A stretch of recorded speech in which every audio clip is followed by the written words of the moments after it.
down the mine. One day, Thomas was at the junction when Gordon shuffled in with some freight cars. "Poof," remarked Thomas, "what a funny smell. Can you smell a smell?" "I can't smell a smell," said Annie and Clarabelle. "A funny, musty sort of smell," said Thomas. "No one noticed it till you did," grunted Gordon. "It must be yours." Smeller's the feller. "Annie, Clarabelle, do you know what I think it is?" whispered Thomas loudly. "It's ditch water." Gordon snorted, but before he could answer, Thomas puffed quickly away. Annie and Clarabelle could hardly believe their ears. "He's dreadfully rude. I feel quite ashamed. I feel quite ashamed. He's dreadfully rude," they twittered to each other. "You mustn't be rude. You make us ashamed," they kept telling Thomas. But Thomas didn't care. "That was funny. That was funny," he chuckled. He felt very pleased with himself. Annie and Clarabelle were deeply shocked. They had a great respect for Gordon the big engine. Thomas left the coaches at a station and went to a mine for some freight cars. Long ago, miners digging for lead had made tunnels under the ground. Though strong enough to hold up freight cars, their roofs could not bear the weight of engines. A large notice said, "Danger! Engines must not pass this board." Thomas had often been warned, but he didn't care. Silly old board, he thought. He often tried to pass it, but had never succeeded. This morning, he laughed as he puffed along. He had made a plan. He had to push empty freight cars into one siding and pull out full ones from another. His driver stopped him, and the fireman went to turn the switches. "Come on," waved the fireman, and they started. The driver leaned out of the cab to see where they were going. "Now," said Thomas to himself, and, bumping the freight cars fiercely, he jerked his driver off the footplate. "Hurrah!" laughed Thomas, and he followed the freight cars into the siding. "Stupid old board," said Thomas as he passed it. "There's no danger. There's no danger." His driver, unhurt, jumped up. "Look out!" he shouted. The fireman clambered into the cab. Thomas squealed crossly as his brakes were applied. "It's quite safe," he hissed. "Come back," yelled the driver.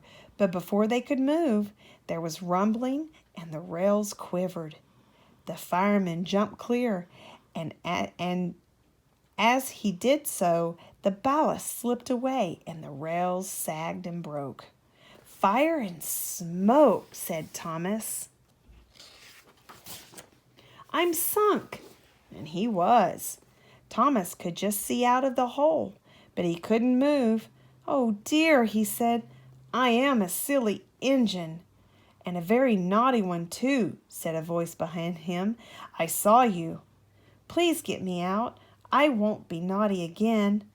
"I'm not so sure," replied Sir Topham Hatt. "We can't lift you out with a crane. The ground's not firm enough." Let me see. I wonder if Gordon could pull you out." "Yes, sir," said Thomas nervously. He didn't want to meet Gordon just yet. "Down a mine, is he? Ho, ho, ho," laughed Gordon. "What a joke. What a joke," he chortled, puffing to the rescue. "Poop, poop, little Thomas," he whistled. "We'll have you out in a couple of puffs." Strong cables were fastened between the two engines. "Poop, poop, poop. Are you ready?" "Heave," called Sir Topham Hatt. But they didn't pull Thomas out in 2 puffs. Gordon was panting hard and nearly purple before he had dragged Thomas out of the hole and safely past the board. "I'm sorry I was cheeky," said Thomas.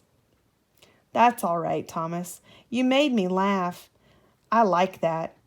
I'm in disgrace," Gordon went on pathetically. "I feel very low." "I'm in disgrace too," said Thomas. "Why, so you are, Thomas. We're both in disgrace. Shall we form an alliance? An ally? What was it? An alliance. Thomas. United we stand, together we fall, said Gordon grandly. You help me and I help you. How about it? Right you are, said Thomas. Good, that's settled, rumbled Gordon. And buffer to buffer, the Allies puffed home. Paint pots and queens. The stations on the line were being painted. The engines were surprised.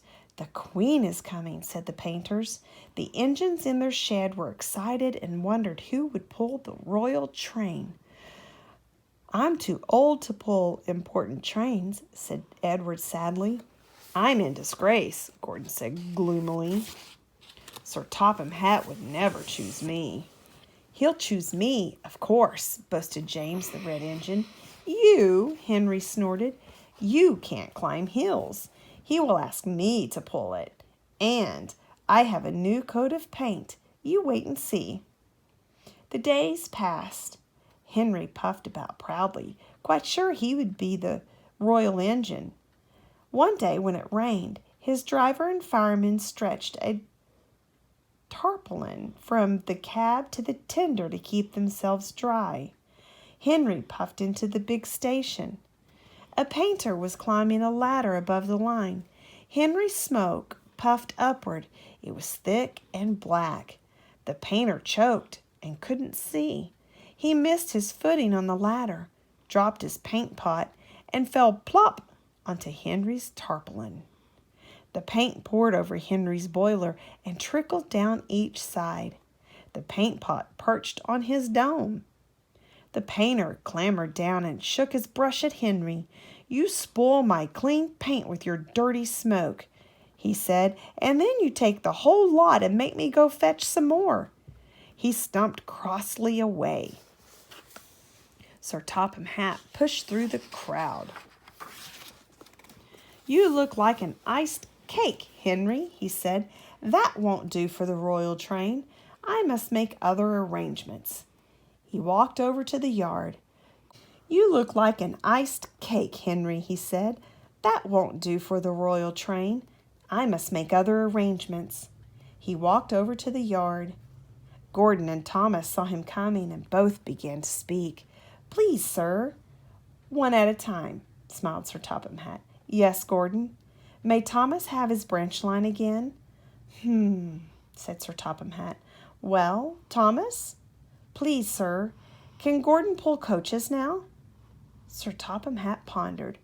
You've both been quite good lately, and you deserve a treat. When the Queen comes, Edward will go in front and clear the line. Thomas will look after the coaches, and Gordon will pull the train. Ooh, sir, said the engines happily. The great day came. Percy, Toby, Henry, and James worked hard bringing people to the town. Thomas sorted all their coaches in the yard. Peep, peep, peep, they're coming. Edward steamed in, looking smart with flags and bright paint. 2 minutes passed. 5, 7, 10. Poop, poop. Everyone knew that whistle, and a mighty cheer went up as the Queen's train glided into the station. Gordon was spotless, and his brass shined. Like Edward, he was decorated with flags, but on his buffer beam, he proudly carried the royal arms. The Queen was met by Sir Topham Hatt, and before doing anything else, she thanked him for their splendid run. Not at all, Your Majesty, he said. Thank you. We have read, the Queen said to Sir Topham Hatt, a great deal about your engines. May we see them, please? So he led the way to where all the engines were waiting. Peep, peep, whistled Toby and Percy. They're coming. Shh, hissed Henry and James. But Toby and Percy were too excited to care. Sir Topham Hatt told the Queen their names, and she talked to each engine. Then she turned to go. Percy bubbled over. 3 cheers for the Queen, he called. Peep, peep, peep, whistled all the engines. Sir Topham Hatt held his ears, but the Queen, smiling, waved to the engines till she passed the gate. The next day, the Queen spoke specially to Thomas, who fetched her coaches, and to Edward and Gordon, who took her away, and no engines ever felt prouder than Thomas, Edward, and Gordon the big engine.